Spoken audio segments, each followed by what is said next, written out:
Cowboys OTAs as he starts to put last year's ankle injury behind him. Dallas open for a big turnaround after they missed the playoffs last year. So where is Dak's head now heading into this season? Take a listen.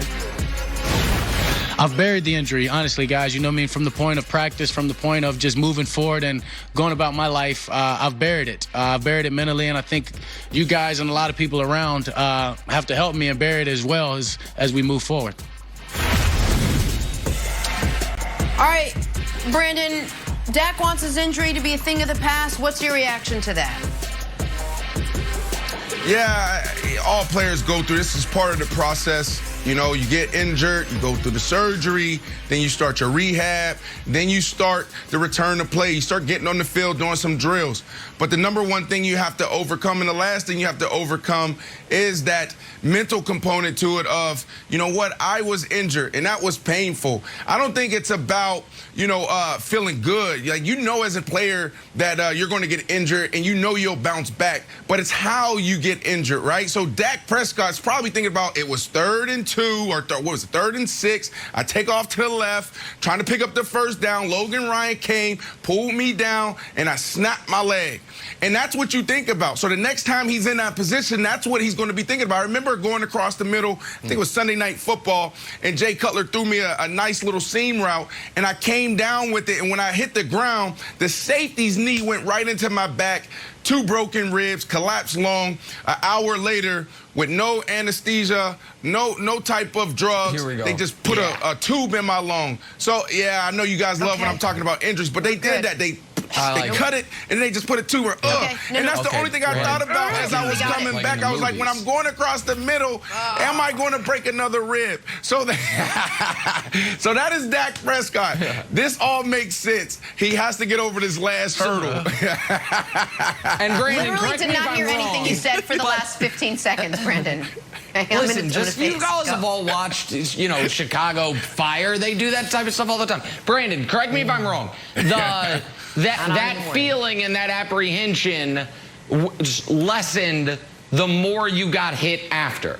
It's like that first hit, first hit after, you're really worried about it. So listen, I get what Dak's doing. Dak's telling the media, don't bring up old stuff. But the fact of the matter is, it's OTAs and mini camp in the offseason. No one's allowed to hit you. So all there is to talk about is old stuff. I don't think Dak will be asked much about his injury once the season gets going. If he plays great, there could be the Kevin Durant, Jared Greenberg type of moment, Jenna, where if someone's like, hey, did you ever think you'd get back to this level?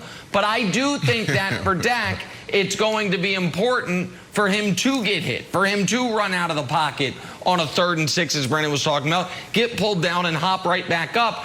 I think you saw it this year with an even worse injury with Alex Smith. Remember, they put Alex Smith in the game, and immediately Aaron Donald is jumping on his back, and then Alex Smith got up, and obviously he's not going to play anymore, but he was able to get through it. So I think that that's where this is at. I also think, to be fair to the Dallas media, while I'm sure a lot of them, you know, quietly do root for the Cowboys, it's not their job really to help or hurt Dak in any fashion. It's just their job to ask the questions they think their readers or viewers want the answers to. And right now, Jenna, a lot of those questions are about Dak's health.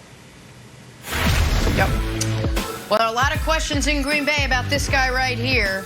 Second-year quarterback Jordan Love. He's getting plenty of reps with the ones with no Aaron Rodgers around. Here he was yesterday on how he's approaching this minicamp. My mindset this whole offseason has been to get ready and get myself ready, and that's been my mindset since I got here. And, you know, whether Aaron was here or not here, that's going to be my mindset regardless, because I have to get myself ready to play. I was drafted here to play quarterback, so I'll definitely be ready week 1. All right. Love got some rave reviews at yesterday's practice. Was so hot, in fact, he reportedly was being fanned by one of the coaches. Not dramatic at all. Hey, Wilds, what do you make of the rave reviews for Jordan Love at Packers minicamp yesterday? Well, I make that I'm totally confused by them, because 24 hours before that, here was from Rob Demusky. Jordan Love's first crack at the 2-minute drill that we've seen barely gets past midfield and ends with him skying a pass over wide open Malik Taylor's head on 4th and 7 from the plus minus 46.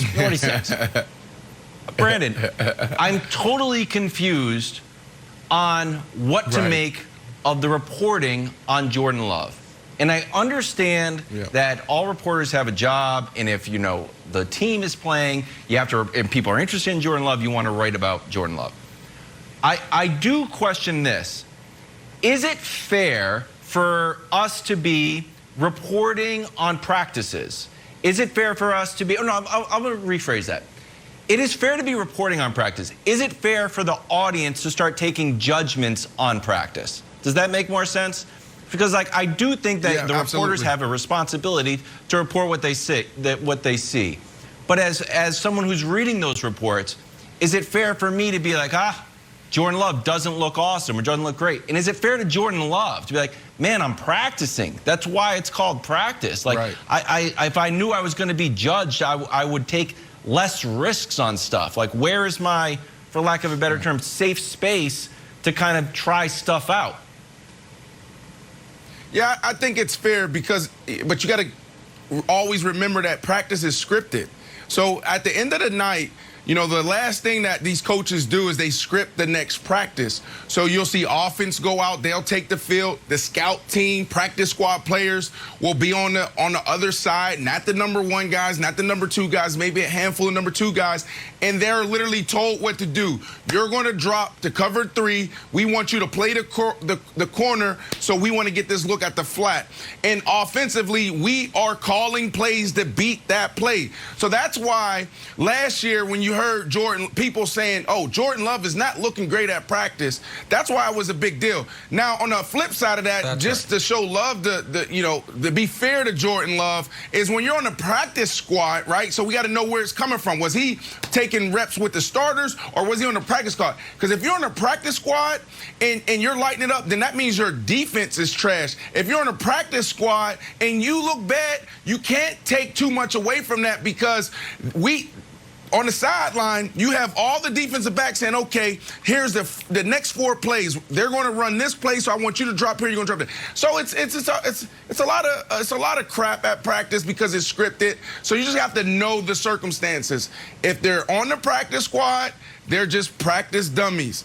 If they're on the 1s and 2s, they should look really good. Yikes. So for Jordan Love, Nick, to go out there and light it up with the 1s and 2s, it does say a lot, right? Because, you know, this is a big moment for him. This is a big moment for this organization.